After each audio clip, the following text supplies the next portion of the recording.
स्वागत है सभी का। आज का हमारा विषय है अपठित गद्यांश। यह हमारे चैनल का लोगो है। सुनो रे किस्से। सुनो रे किस्से यूट्यूब पर जाकर लाइक, शेयर और सब्सक्राइब करें। आने वाले नए विषयों के लिए सुनो रे किस्से चैनल को कृपया लाइक, शेयर और सब्सक्राइब करें। वीडियो कैसा लगा और आप किस नए विषय का वीडियो देखना चाहेंगे, यह भी बताएं कमेंट बॉक्स में। अपठित गद्यांश हिंदी की परीक्षा में पूछे जाने वाला एक महत्वपूर्ण प्रश्न है। आइए जानते हैं इसके बारे में। अपठित गद्यांश, जिस गद्यांश का पूर्व अध्ययन ना किया गया हो वह अपठित गद्यांश कहलाता है, यानी यह पहले पढ़ा गया नहीं है। अपठित गद्यांश निर्धारित पाठ्य पुस्तकों में से नहीं पूछा जाता। ये कहीं से भी आपसे पूछा जा सकता है।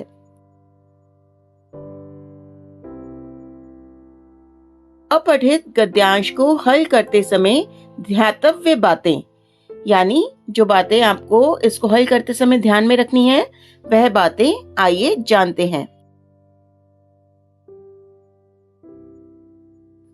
प्रश्न पत्र में दिए गए गद्यांश को भलीभांति पढ़कर उसका मूल भाव समझने का प्रयास करना चाहिए। गद्यांश को पढ़ते समय विशिष्ट स्थलों को रेखांकित करना चाहिए, यानी जो जो पॉइंट्स आपको महत्वपूर्ण लग रहे हैं आप उन्हें अंडरलाइन कर सकते हैं। प्रश्न से संबंधित विकल्पों को ध्यानपूर्वक पढ़कर ही उचित विकल्प का चयन करना चाहिए। सारे जो ऑप्शंस दिए होते हैं उनको ध्यान से पढ़ना चाहिए और जो आपको सबसे सही लगता है उसी को आप चूज करें और लिखें। गद्यांश में आए हुए कठिन शब्दों, उपसर्ग, प्रत्यय से बने हुए शब्दों, समासिक पदों आदि को रेखांकित कर लेना चाहिए।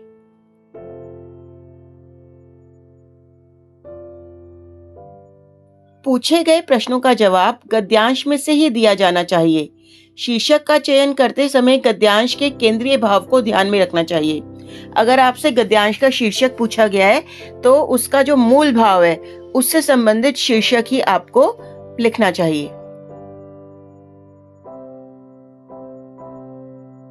शीर्षक संक्षिप्त, आकर्षक तथा सार्थक होना चाहिए। जिन प्रश्नों को समझने में कठिनता आ रही है उन्हें हल करने के लिए कम से कम 2-3 बार पढ़ना चाहिए, जिससे उत्तर समझ में आ जाए। उदाहरण के लिए गद्यांशों तथा उन पर आधारित प्रश्न उत्तरों को देखिए एवं समझिए। उदाहरण देखते हैं। अपठित गद्यांश 1। चलना मनुष्य का स्वभाव है। पानी भी चलता है, हवा भी चलती है, समय भी चलता है और मनुष्य भी चलता है। प्राचीन समय में एक स्थान से दूसरे स्थान पर पहुंचने के लिए मनुष्य मीलों पैदल यात्रा करता था। कई बार यात्रा इतनी लंबी हो जाती थी कि वर्षों लग जाते थे। मार्ग में यात्री बीमार होकर मर भी जाते थे। फिर पालकियों का प्रयोग किया जाने लगा। इन्हें 4 लोग उठाते थे, मगर रास्ते में चलते चलते थके लोगों की जगह लेने के लिए 8 या 12 लोग साथ में चलते थे। पालकियों का प्रयोग स्त्रियों के लिए किया जाता था।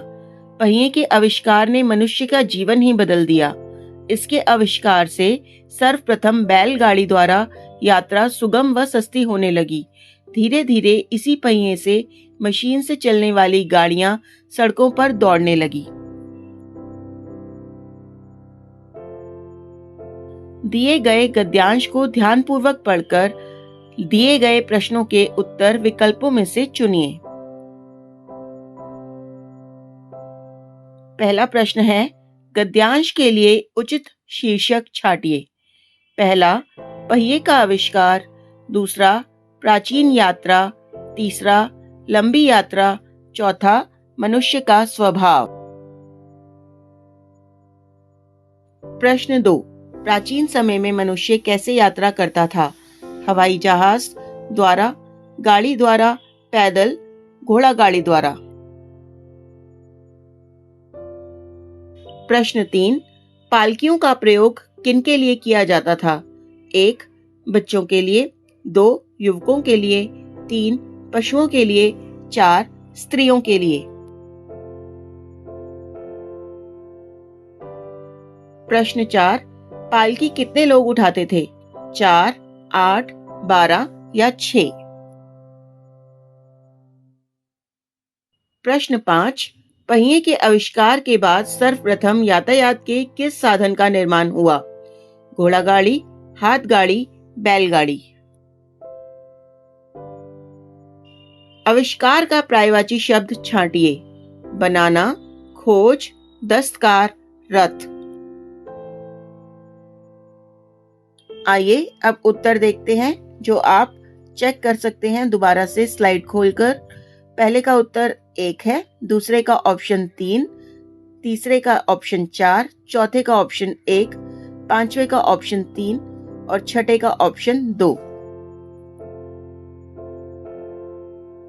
आइए अब दूसरे गद्यांश पर चलते हैं और दूसरा उदाहरण समझने का प्रयास करते हैं। मौसम में बदलाव व भीषण बीमारियों के फैलने से चिंतित होकर वैज्ञानिकों ने खोज की तो उन्होंने प्रदूषण को इसका एकमात्र कारण पाया। यह समस्या विश्वव्यापी है। कल कारखानों, बढ़ते वाहनों की संख्या, पेड़ पौधों की अंधाधुंध कटाई और विकास के नाम पर प्रकृति से छेड़छाड़ के कारण प्रदूषण की समस्या विकराल हो गई है।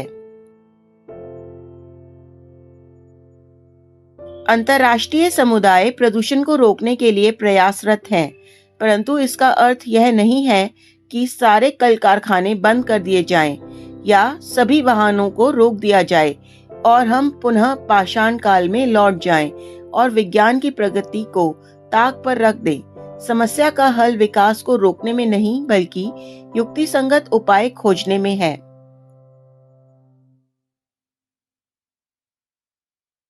प्रकृति से तालमेल बनाकर धरा को हरा भरा रखें, प्रकृति के भंडार का समुचित प्रयोग करें और पर्यावरण का संरक्षण करें। पर्यावरण हमारा पालनकर्ता और जीवनहार है। पेड़ पौधे और पशु पक्षी हमारे सहायक हैं। पार्क, बाग बगीचे शहर के हृदय स्वरूप है। प्रदूषण रोकने में सभी लोगों के सहयोग की आवश्यकता है। गंदगी न फैलाएं, जहां गंदगी हो वहां साफ सफाई करें। अधिकाधिक वृक्ष लगाएं और अनभिज्ञ लोगों को जागरूक करें। हमारे सामूहिक प्रयास से ही समस्या सुलझ सकती है। अब इस अपठित गद्यांश के प्रश्नों की ओर चलते हैं। पहला प्रश्न है, वैज्ञानिकों की चिंता के कारण है, कथन पढ़कर उचित विकल्प का चयन कीजिए। मौसम में परिवर्तन, भीषण बीमारियों का फैलना, प्रदूषण का बढ़ना, विकास होना। विकल्प पहला कथन 1 सही है, दूसरा कथन 1 व 4 सही है, तीसरा कथन 1, 2 व 3 सही है, चौथा कथन 4 सही है।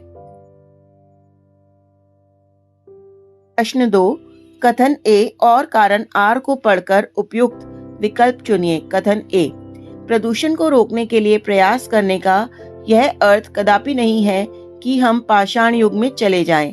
कारण आर, किसी भी समस्या का हल विकास को रोकने में नहीं बल्कि उसके लिए युक्तिसंगत उपाय खोजने में है। ऑप्शन 1, कथन ए गलत है किंतु कारण आर सही है। ऑप्शन 2, कथन ए और कारण आर दोनों ही गलत हैं। ऑप्शन 3, कथन ए सही है और कारण आर कथन ए की सही व्याख्या है। ऑप्शन 4, कथन ए सही है किंतु कारण आर कथन ए की सही व्याख्या नहीं है। प्रश्न 3, अंतर्राष्ट्रीय समुदाय किसके लिए प्रयासरत है? 1, मौसम में बदलाव रोकने हेतु, 2, प्रदूषण रोकने हेतु, 3, बीमारियां रोकने हेतु, 4, पेड़ की कटाई रोकने हेतु। प्रश्न 4, गद्यांश के अनुसार प्रदूषण बढ़ने के क्या कारण हैं? प्रश्न 5, पर्यावरण को किस प्रकार संरक्षित किया जा सकता है? आइए अब उत्तरों की जांच करते हैं। पहले प्रश्न का उत्तर है कथन 3, 1, 2 व 3 सही है। प्रश्न 2 का उत्तर है चौथा, कथन ए सही है किंतु कारण आर कथन ए की सही व्याख्या नहीं है। प्रश्न 3 का उत्तर है 2, प्रदूषण को रोकने हेतु। प्रश्न 4 का उत्तर है प्रदूषण के बढ़ने के कारण निम्नलिखित है। पहला, वाहनों की बढ़ती संख्या। दूसरा, वृक्षों की अंधाधुंध कटाई। तीसरा, बढ़ते कल कारखाने। प्रश्न 5 का उत्तर है प्रकृति से तालमेल बनाकर धरती को हरा भरा रखने का प्रयास कर और प्रकृति के भंडार का समुचित उपयोग कर पर्यावरण को संरक्षित किया जा सकता है। आशा करती हूँ इस वीडियो के माध्यम से आप अपठित गद्यांश को अच्छे से समझ पाए होंगे। इसका अधिक से अधिक प्रयास आप स्वयं से कर सकते हैं। धन्यवाद।